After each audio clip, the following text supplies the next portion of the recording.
Ladies and gentlemen, once again, this is your host, KD, and we're talking to Ted Ginn Sr. But let me just give you a little bit of the background about this gentleman. Oh yeah, he is my frat brother. Thank you. 1911. Omega Psi Phi, the best fraternity in the world. So this gentleman right here, Glenville High School, and you can correct me, Ted. Tabor Lowers, what's yeah, football and track, Cleveland, Ohio. He's the father of wide receiver Ted Ginn Jr. In addition, he has other children, Tiffany and Jason Lucas from Akron. You know, that's and think about Akron. There's somebody in Cleveland area that's from that area. His name is LeBron James. I've seen him play in high school. However, this man, Mr. Ginn, works Cleveland Public School District, Glenville High, coached the U.S. Army All-American Bowl. And in 2006, he was the head coach. He also started, which is very important, the Ted Ginn Sr. Foundation annual combat bus tour, where he takes inner city high school football players around the country to major college combines. 2007, he helped establish Ginn Academy. Y'all ain't hear me, y'all. Y'all ain't hear me. He established a school, an all boys high school for, which is another thing very important for at risk Cleveland students. But I want to focus on that with Ted Sr. But there's a deeper story that he has to tell, and everybody needs to know about it. And it's something that Black men are more than often at high risk of. All right, Ted, come on, take the floor. Okay, well, I'm not sure what story you're talking about because I got a ton of it. I want you to tell whatever you got to tell, bro. Well, first of all, I appreciate you taking your time to interview me on this show. I've been in business since 1976 as a coach at Glenville High School. I've been at the same school ever since 1970, almost 50 years. Wow. So I don't coach football or none of that stuff. Just for winning games, I coach it because it's about saving lives for young people. And I think that we all as a major role in educating and raising children. Coach, let me ask you this question. How difficult is that in uh in the Cleveland area and getting those students and putting them on the right path? Well, I don't think it's just Cleveland. I think it's across the country. 100. Things have changed in how we teach and raise our young people.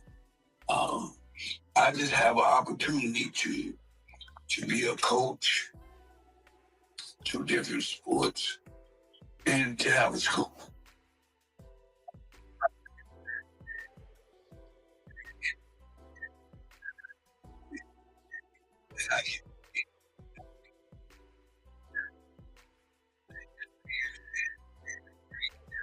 On how to live in corporate America.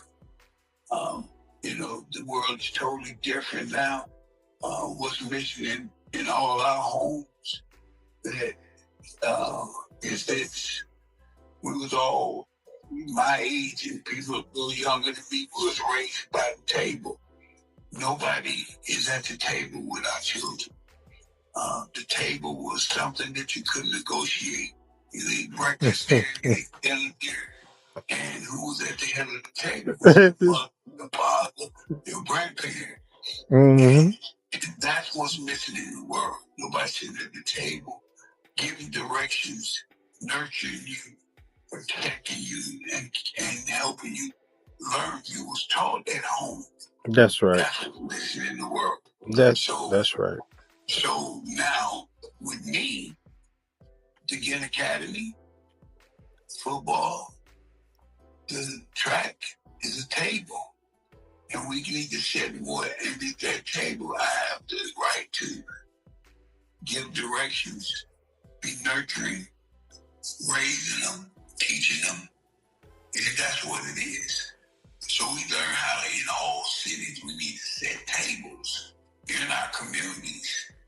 And so that we can teach and raise the children, because that's what's missing in the world. The cell phone is raising our children now. You hit that on point. But now let me ask you this: with your success athletically, how are you? I guess it goes back to the table where these kids are getting that great education, and they understand you don't get the grades, you don't play. Yeah, well, that's something that people talk about all the time. Well, kid, you got to get your grades, but your grades in the sport is the same. Yes. Okay, you got to understand that it's not that if you don't get your grades, you don't play. No, we can't allow you not to have your grades. Mm-hmm. That's part of the raising. That's part of teaching. That's part of learning. You know what I'm saying? Mm-hmm. It's your responsibility, it's your duty to do your grades. We should never have to talk about that because you can never be a complete student athlete if you don't do your grades. Right. You know what I'm saying? And on top of that, I always tell kids that you're the show. You understand? You're the show because you the one bring the dough. That's right. You know, because we don't get paid and until because it's coming off your back. Mm-hmm. See, kids don't understand that you can't be the sucker. You break the dough. You know what I'm saying? Right. So whatever you get, that's what you buy. So why would you come in and bring the money and then you leave with a DNF? That's what you paid for. Exactly. A So D and an F. and everybody else is living off your money. So you got your teachers, your administrators, you got the cleaners, you got everybody that runs the school. Mm-hmm. You bring the money, and where do you get your money? You paying for nothing. Mm-hmm. Yeah. So everybody, then you the topic of conversation in their homes at dinner time. And their wives are somewhere at the country club playing pinochle of your money, and you got F and a D and you have no grades. Can't be the stuff. You know what I'm saying? But it's working at your school. Oh, absolutely. It's working. Everybody's buying in. I mean, look at what you've achieved. Yeah. It's We working. talk about greatness. We don't talk about good. Uh-huh. You understand? You was born good. One But exactly. but Exactly. it's a certain pain to be great. Oh, You understand? expound on that one now. That right there, that was I like that. Yeah. So what I mean by that is that good is good. You was born good. But to be great is a certain pain. It's gonna hurt. separate yourself from people. You're going to have to get rest. You're going to have to eat. You're going to have to do all that. You're going to have to train hard. You're going to have to get your rest. You're going to have to separate yourself. And you're going to sacrifice all that. And it's going to hurt because everybody else going to look like they're having fun, but you're not. So you got to be able to handle that. And then, you know, your body going to hurt. You have to get rest. You can't go to every party. You can't do none of that. So the pain of the sacrifice, you know what I'm saying? Be great, you know. See, but that what it is that I tell kids all the time, it takes courage to be different. You see me pointing, right? Yeah. It takes 100% courage to be different, because Jesus Christ showed us that one right there. That's right. That's, you feel what I'm saying? That's one of my biggest quotes on the wall here in my school. It takes courage to be different, to be a get man. That's right. You know what I'm saying? Yeah. You know, and all these different things, man. Is, you know, because look at the world. Look at no tables in the home. Nobody's in the teaching them nothing. So when they come to school, you become the parent. When they come to Ginn Academy, we the parent. We're going to guide you. We're going to teach you. We're going to love you. We're going to do it all. Man, that's totally deep. Yeah. We ain't cookie cutter here.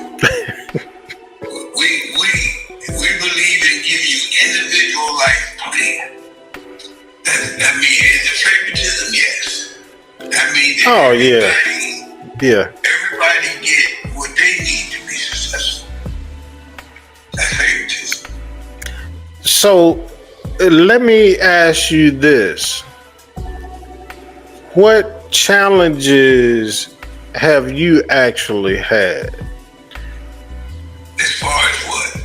I mean, just like physically, emotionally, whatever, things that you might want to tell people that, hey, you can overcome whatever. Well, I can talk about the emotional fact of doing things right and people don't like it. You know, that's a lot of pain. That's a lot of pressure, because you want to stick to what you stick with, and people hate. You know what I'm saying? Yep. You know, it's a lonely job to be great. Yeah. Something helping children. You know, and then the second, I just turned 70, and I can think about, for almost 50 years, I've sacrificed my family, my life, to give people an opportunity to be successful, and half of the people don't even care. You know what I'm saying? I'm certain I'm doing what God tells me to do. Because if you don't, it's a judgment day for you. You know what I'm saying? That's right. And I tell you this because in this business of leadership, you're talking about God's children. If you don't love it, you can get out of it. You know what I'm saying? If you're going to treat God's children, it's a judgment day for you. A lot of people in this business is in it for the money and all this kind of thing. You know, these things are things that people don't understand in leadership.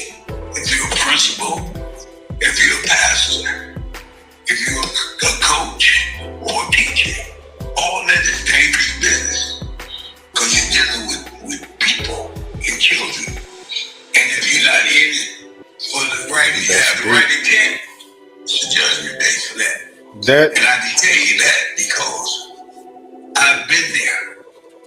I've had health issues, and I know why. saying? Mm-hmm. And because in leadership, you think you can change everybody. You think he can do everything? Yeah, you think you can change everybody. But I can tell you differently.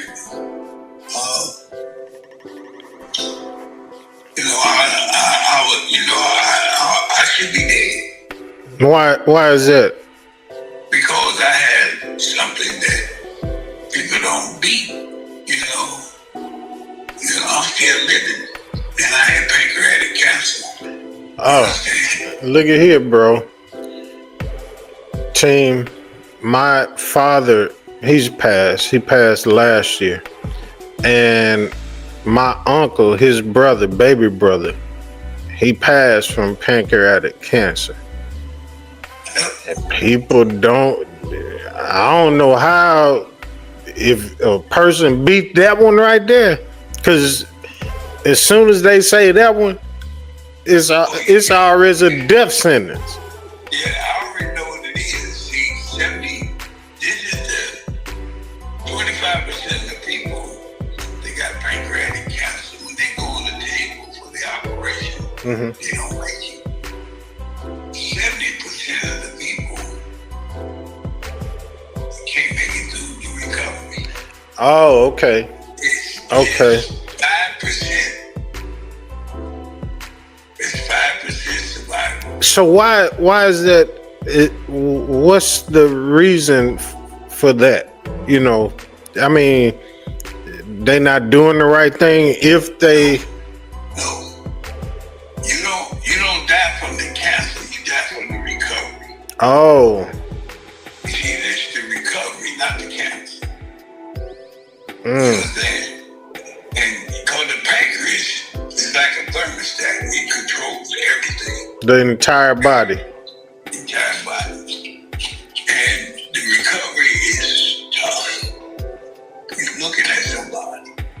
You know what I'm saying? Mm-hmm. I had sent my wife home, my kids. Everybody here was still in the NFL.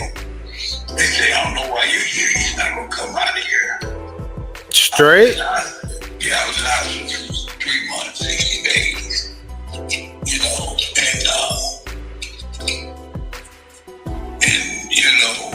God saw fit for me to get up.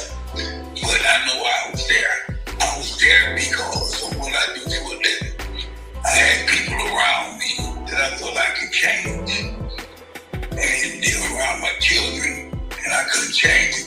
God told me, you need to get rid of this. Don't. I'm going to get rid of you. So I went through that process because of that. You know what I'm saying? So that's your whole story right there, bro. Oh yeah, man. I mean, God allowed you to survive that because of what you were doing. And he said, get up. You got more work to do. I did this because you got something to do. Right. Now go do my work.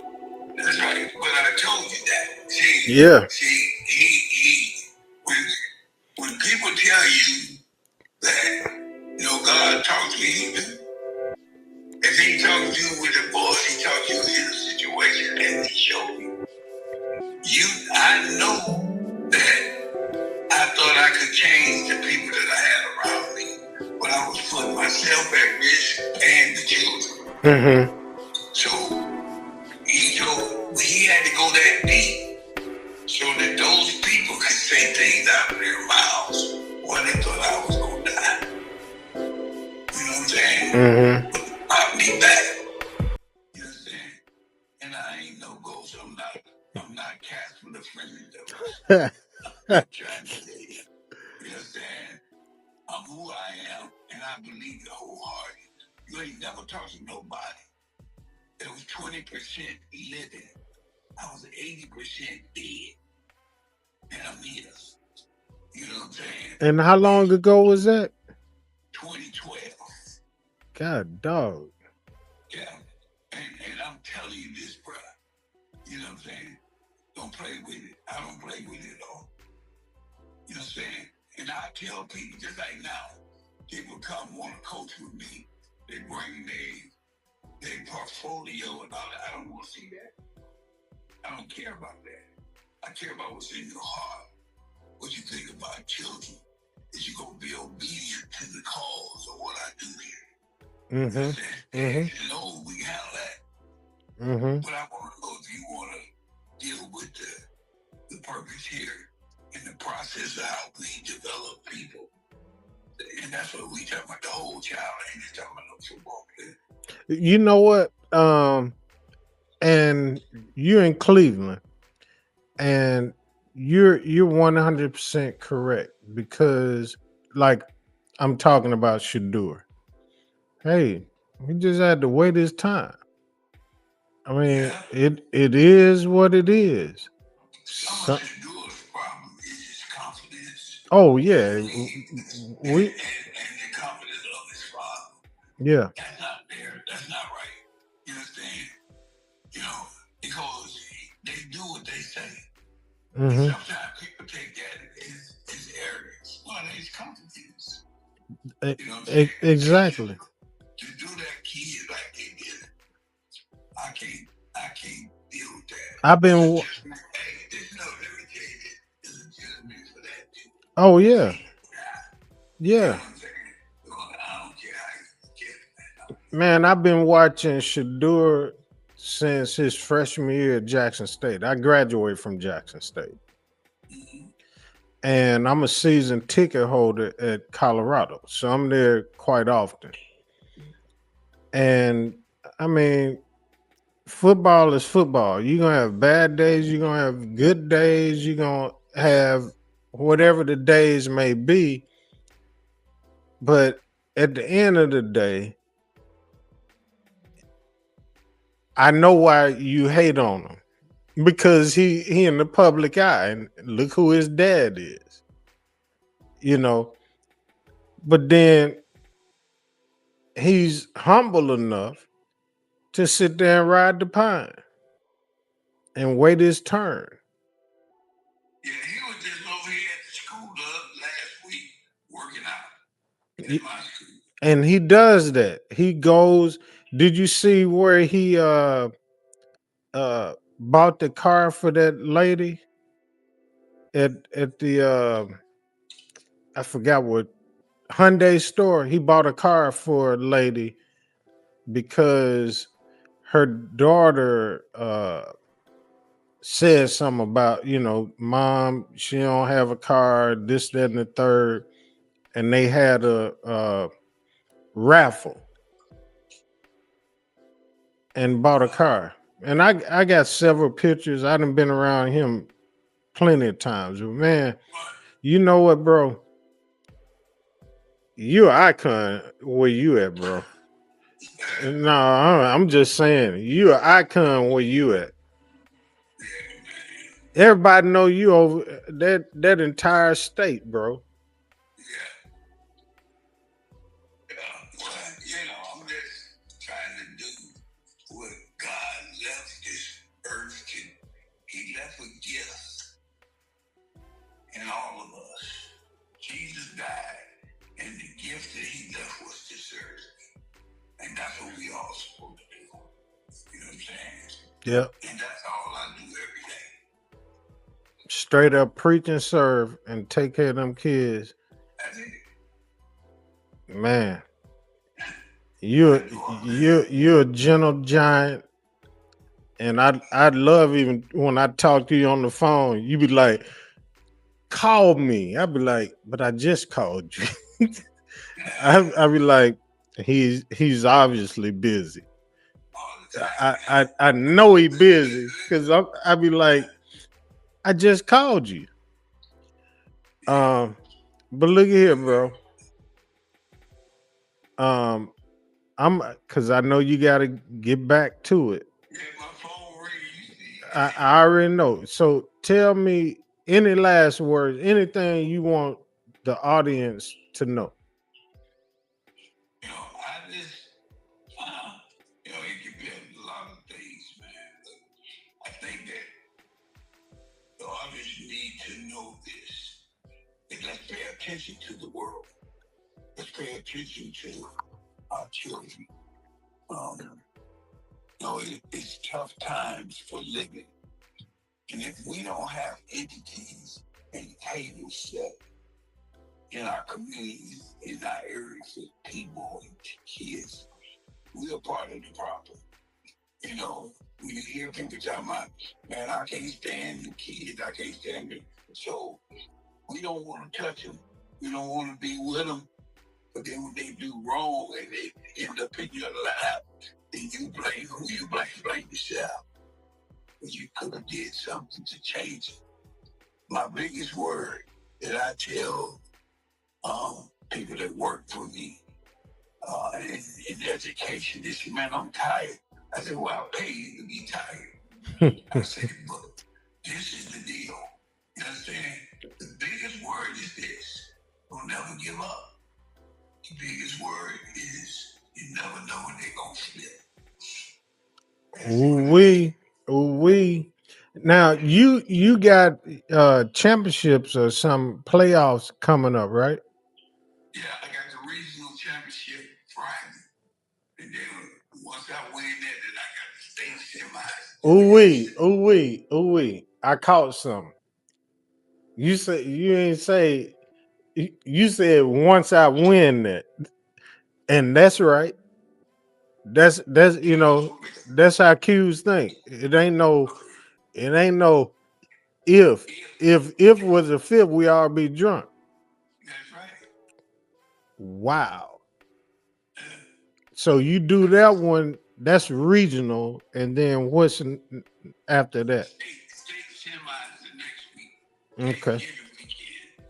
And then the state in December's first week in December.